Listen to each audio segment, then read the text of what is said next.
ఒకప్పుడు కాలినిపాడు అనే గ్రామంలో ముగ్గురు స్నేహితులు రఘురాం, శ్రావణి మరియు వినయ్ పెరిగారు. వారి మధ్య ఉన్న అనుబంధం, హాస్యం, కలలు అన్నీ సాక్షిగా ఉన్నది ఒక పాత ఫోటో. కానీ ఆ అనుబంధం ఎక్కడో ఓ ఘర్షణలో బద్దలైంది. ప్రస్తుతం రఘురాం చాలా సంవత్సరాల తరువాత అదే ఊరికి తిరిగి వస్తాడు. రాత్రి వర్షం పడుతున్నప్పుడు స్టేషన్లో దిగిన అతను తన చేతిలో పాత నోట్బుక్ పట్టుకుని ఊర్లోకి నడుచుకుంటూ వస్తాడు. వర్షం, ఊరి వీధులు, అంతులేని మౌనం ఇవన్నీ అతని గుండె లోతుల్లో నిద్రపోతున్న జ్ఞాపకాలను లేవనెత్తుతాయి. ఆయన ముందుకు నడుస్తున్నప్పుడు శ్రావణి కనిపించగానే చూస్తాడు. అప్పుడే కనిపించిన ఆ చూపులో గాఢమైన మౌనం ఉంది. అప్పటిదాకా అతని గుండె వర్షంలా ఆగిపోతుంది. జ్ఞాపకాల బంధం. ఒక పాత ఫోటో అతనికి గుర్తుకొస్తుంది. తాను, శ్రావణి మరియు వినయ్ ఒకప్పుడు ఇన్సెపరబుల్ గా ఉన్నవారు ఇప్పుడు విరహంలో ఉన్నారు. ఆ ముగ్గురి మధ్య ప్రేమ, నమ్మకం, ద్రోహం అన్నీ కలిసి ఉండేవి. నిజం బయటపడుతుంది.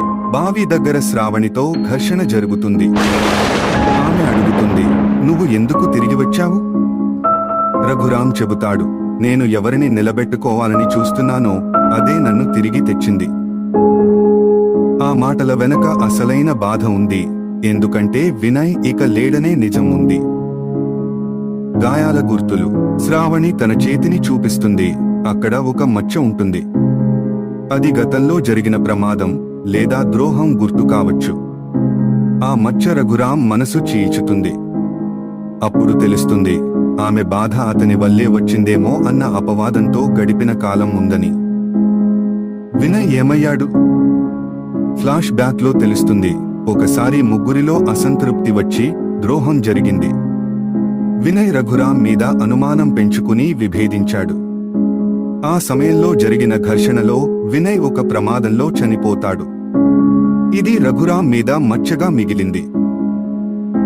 శ్రావణి కూడా అప్పటి నుండి అతనికి దూరమైంది. విమోచనం.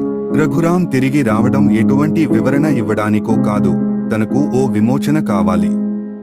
తన బాధను ఒప్పుకోవాలి. శ్రావణి మనసు కూడా పగతో కాకుండా బాధతో నిండిపోయినది. చివరికి ఒక పాత ఫోటో మట్టిలో పడి తడిగా చెరిపిపోతున్న చిరునవ్వులు చూపిస్తూ ముగింపు చెబుతుంది. ఇది ముగిసిన కథ కాదు, కానీ ఈసారి వాళ్ళిద్దరూ ఒక రహస్యమైన శాంతిని పొందినట్టు అనిపిస్తుంది.